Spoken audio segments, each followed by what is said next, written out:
That is how we grow the impact of our dollars far beyond the original investment. It also allows us to reinvest funds over and over again to continue increasing our affordable housing supply for decades to come. This innovative public-private partnership will ultimately create $120 million in new multifamily rental housing over 20 years, with the potential to develop 1,000 or more additional affordable housing units. Put another way, we will bring in $12 of community investment for every $1 that the city invests. That is some serious return on investment, and it's not a giveaway or a grant. The city's $10 million investment is a loan that would be repaid at the end of the 20-year investment period. Developers often use a combination of funding sources to fund a project, including bond, bank, and tax credit financing. But there has been a shortage of gap financing, a shortage of this type of financing to make the numbers work and complete the deals.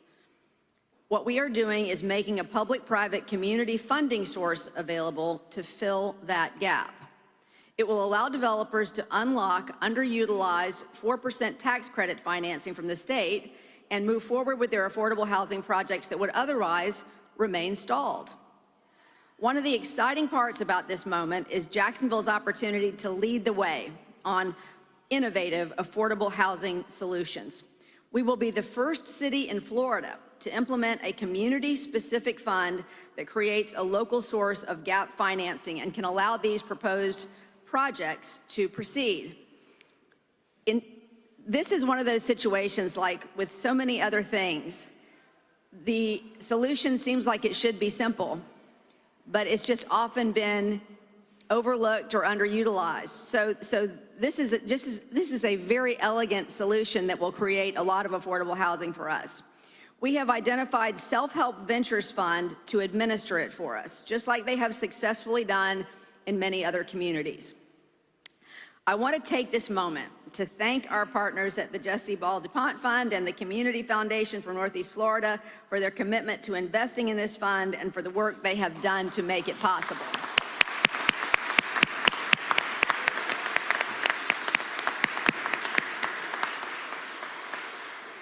I really cannot say enough about these two organizations that have just shown an absolute willingness and tenacity to deal with our community's most pressing problems and to be that partner that we desperately need. And I cannot tell you how much I appreciate them. I also want to thank Councilman Boylan for being here with us today. I'll tell you, the City Council has really been working tenaciously on this problem as well, and Councilman Boylan will be speaking in a moment. I really appreciate him, along with Council President Salem and the entire Jacksonville City Council, for all they are doing as well to really help us address this affordable housing crisis. This is a priority that my administration and I share with them, and I'm looking forward to our continued partnership to tackle this very, very important issue. So with that, please join me in welcoming Councilman Michael Boylan.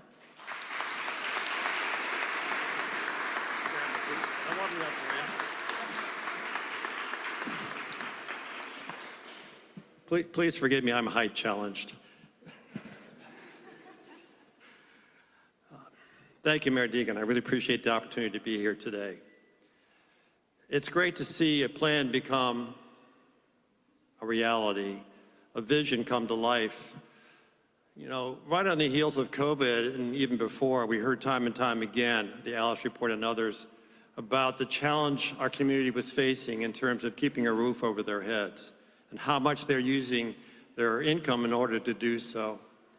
So we approached I approached the council president with the idea of the CQLI, making obviously affordable housing one of the key components of our work, to do essentially three things. One, understand and appreciate the magnitude of the issue in our community. Clearly, it was significant. Number two, understand some of the best practices that are happening around the country that we take advantage of. And I would be remiss if I didn't recognize Mr. Jaffe over here. David Jaffe is one of the co-chair with the Affordable Housing Committee. He was a vision in the night, a thorn in my side through most of this process, but he's been doing great work in what he's done and letting us know the magnitude of the situation. And then thirdly, our goal was to come up with some recommendations. You know, there's a lot of criticism saying, oh, another plan that's going to go on the shelf. That couldn't be any further from the truth, as you've heard about today. One of the key recommendations we as a committee had was the importance of the combination of the public, private, and nonprofit sector working together to make this possible. And today is a great example of that.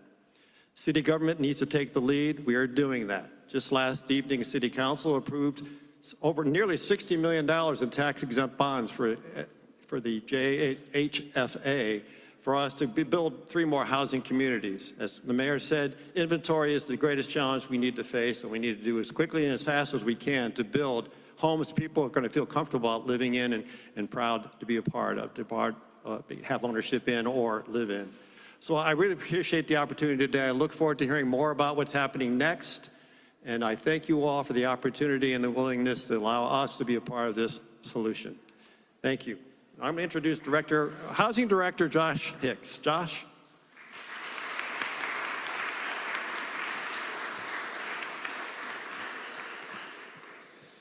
Good morning.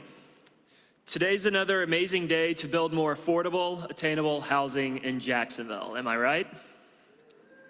With this announcement, Mayor Donna Deegan, of a public-private partnership that creates the first of its kind attainable housing fund in Jacksonville, and thanks to so many leaders in this room who have championed this unique fund over the years, because it has taken years, we can truly celebrate progress as it comes to addressing the housing crisis here in Jacksonville. Mayor Deegan committed to addressing this crisis head on from day one. And with this Jacksonville Housing Fund, we are doing just that. And while this is truly just a part of the overall housing solution, it's an important major first step that will leverage resources significantly within this fund over the next 20 years for attainable housing development. Over 1,000 plus units will be built by leveraging available tax credits with the Jacksonville Housing Finance Authority, all with just a $10 million investment by the city, a loan that the city will get back in 20 years. This public-private partnership was a top recommendation not only by the CQLI committee that Councilman Boylan did amazing work with, but also the bipartisan Affordable Housing Transition Subcommittee that was passed unanimously by community leaders in August of 2023. And many of those leaders are in this room today. Thank you so much for coming out to celebrate this moment.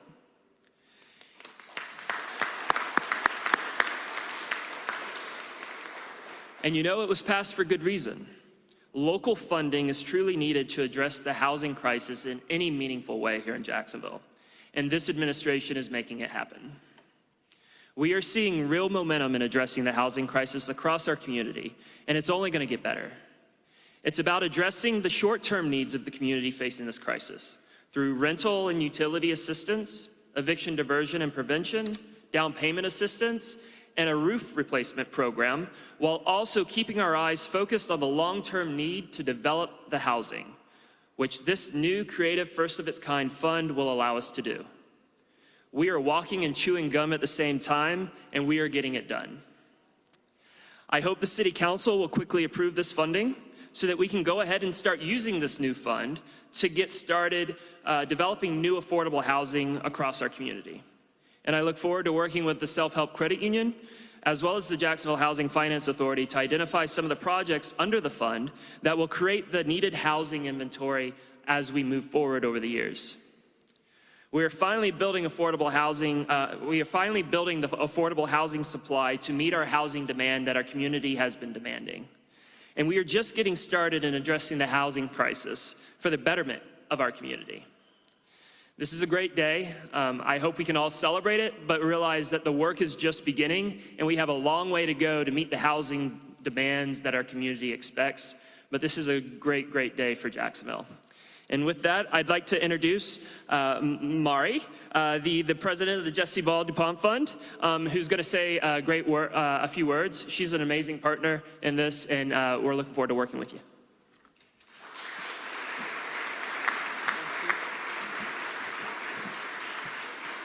I'm height challenged too. Either I stand on tippy toes or I get this down here. Thank you, Josh. Mayor Deegan, thank you for bringing us together and such an important step on behalf of those in Jacksonville who need and deserve affordable, attainable rental housing. Thank you also to Councilmember Michael Boylan, who has been a champion of this work, and to Councilmember Carlucci and the special committee on their focus for this issue, as well as President Ron Salem. We share your commitment to making sure that every teacher, every first responder, every parent, every nurse, every child in Jacksonville has a safe, welcoming place to live. I also want to thank our DuPont Fund Director of Impact Investing. He's in the back there, kind of in the shadows, Chris, for his tireless work.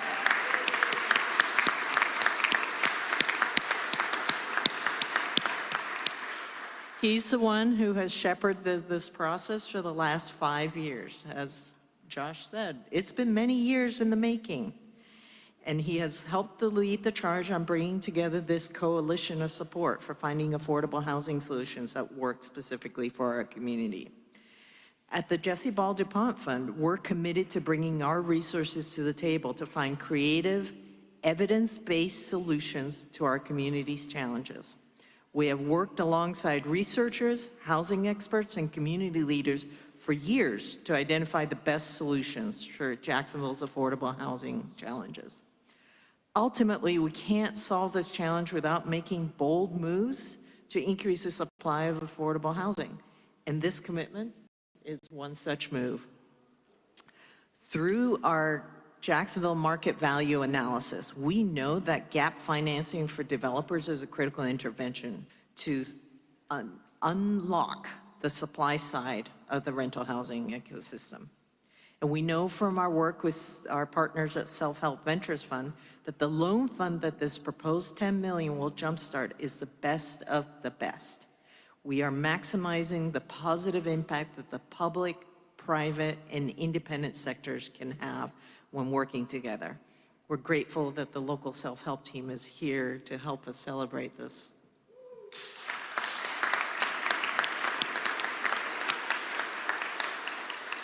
And thanks to their experience, it will be customized to our community's needs, avoiding the pitfalls of a one-size-fits-all solution. It will leverage the initial investment by the City of Jacksonville to generate additional investments from private and philanthropic partners, of which some of the private sector members are also here in this room. Thank you. And by design, the capital in the loan fund will be reinvested again and again to continue increasing the supply of housing for decades to come. We are very proud to help catalyze this private financing for this fund, and we invite our partners in the room and neighbors to join us in this effort. I also want to say, echoing Josh, that there are partners here on the homelessness front, on the financing front, on the guarantee front, who are all here creating this ecosystem so that this intervention can have the impact we want it to have. And one of those partners is the Community Foundation of Northeast Florida. And I'm going to invite Isaiah Oliver to share your perspective on this momentous announcement.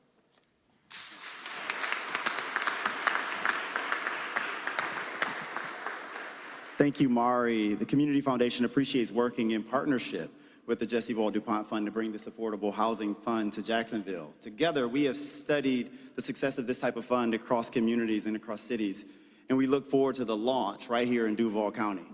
On behalf of my board, I want to thank you, Mayor Deegan, and your team for embracing this affordable housing fund with a commitment of $10 million in your 2024-25 budget. This is the critical first piece of this innovative vehicle to increase the supply of affordable housing in Duval County. We also want to thank members of City Council, including Councilmember Michael Boylan, who is here with us today, as well as Councilmember Joe Carlucci, who chairs the Special Committee on Affordable Housing and Homelessness, for your time and interest in hearing about this proposed fund. We look forward to continued discussions with Councilmember Carlucci and the committee. The Community Foundation's interest in affordable housing fund, in this affordable housing fund for our community is an extension of our neighborhood's work. We've been supporting neighborhoods for a long time. This work has been led under the leadership of James Coggins, who is in the back. Everyone give James a hand.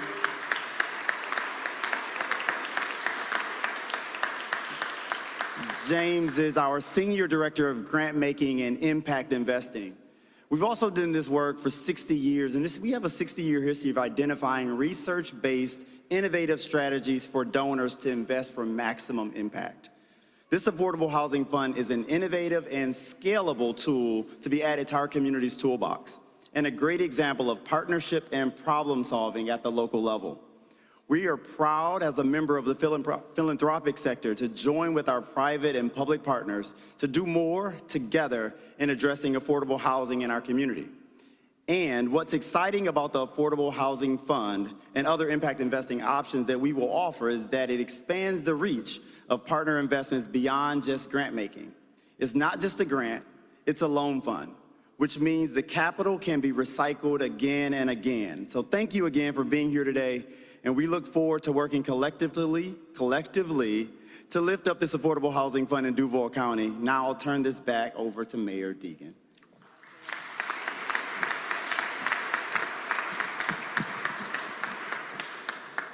We're doing musical chairs up here today, but I do want to give you an opportunity to ask our experts here in the room some questions. If you do have any questions about how this whole program came together or how it's going to work, this would be the time to ask those. If you have questions of a different nature, as I always say, I am happy to come back to the back of the room and talk to you when we're finished with this, okay? So any questions on this, and for whom? Yes.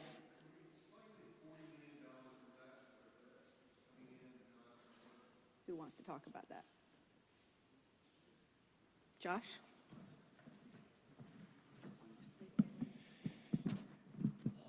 Back up. There we go.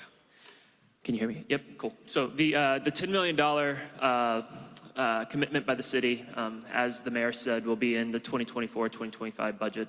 That will help to leverage additional donations from our, private sector, from generous donors to up to $30 million to create the $40 million loan fund. So we already have commitments from, I believe, 14 million, if not more. I haven't gotten the latest numbers of the 30 million. And with this now the city commitment, there's already been conversations by Chris Crothers and James Coggin and others with community leaders who are waiting for the city to lead the way to also commit. So now that the city's leading the way, hopefully soon we'll have the full $30 million fund with the $10 million to leverage the $40 million to create the fund. But keep in mind, once the $10 million is committed, is confirmed by the council, we can go ahead and get the fund started. We don't have to wait for the full 40. We can go ahead and get the fund started to start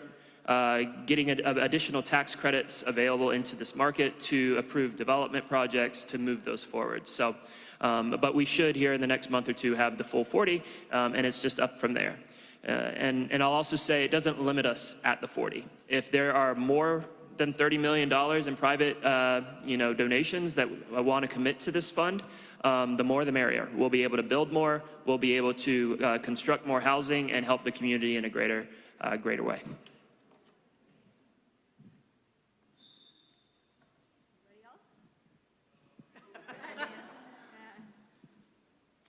So when does this $10 million, $30 million start?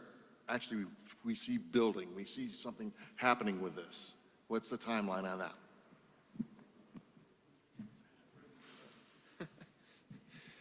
So the timeline is once we have the loan created with self-help, which will work with the self-help ventures, self-help credit union to create the fund, put the guidelines and programs, the units that we're looking for in terms of each development project, et cetera, communicate that to working with the Jacksonville Housing Authority to move those deals forward.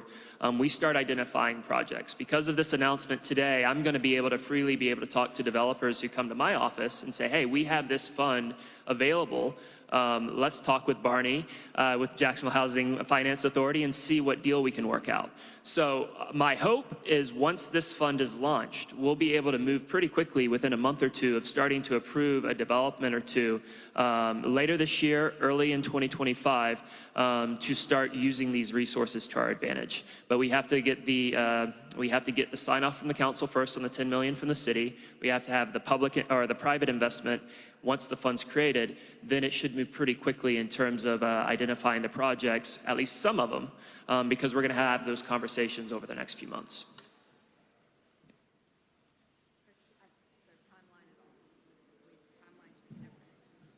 So the timeline in terms of specific, the mayor will submit her budget in July. It'll go in front of the council. The council has until October 1st to approve that. The council could always, through the special committee on affordable housing and homelessness, prioritize this and go ahead and fund it earlier than the budget cycle. It is an option. But if we're considering the budget process, October 1st would be when these funds would be made available to go ahead and start working with self-help to create the fund. That's when the private donations would also come online through their commitments. And after that, like I said, it would be late 2024, early 2025, when we would be identifying some early development projects, number one, number two, type projects to go ahead and start using this fund for. I was anticipating the next question.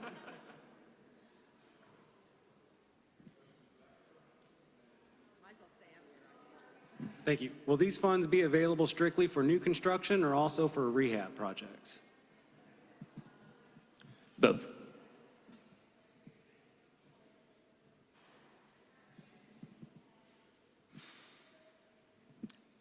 So is the down payment assistance program that launched this year, there's $2 million allocated in that program. Is that included in this $10 million funding, or is that a separate initiative? Separate. Okay, thank you.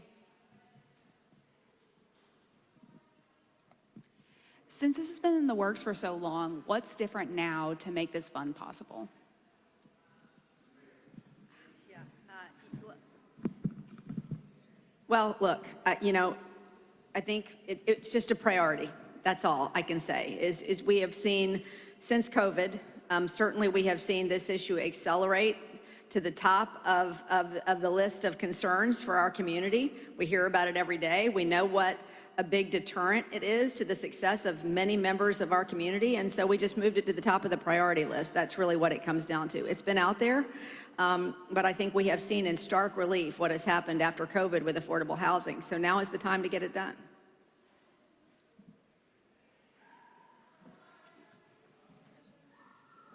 Chris, did you have something to say?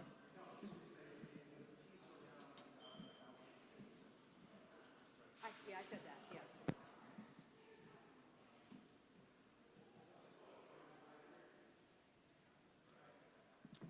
Okay, everybody, thank you so much. Appreciate you being here today. And congratulations to all of you that helped with this process. Wonderful. Congratulations. You got it over the finish line. I know. Thank you so much. Thank you.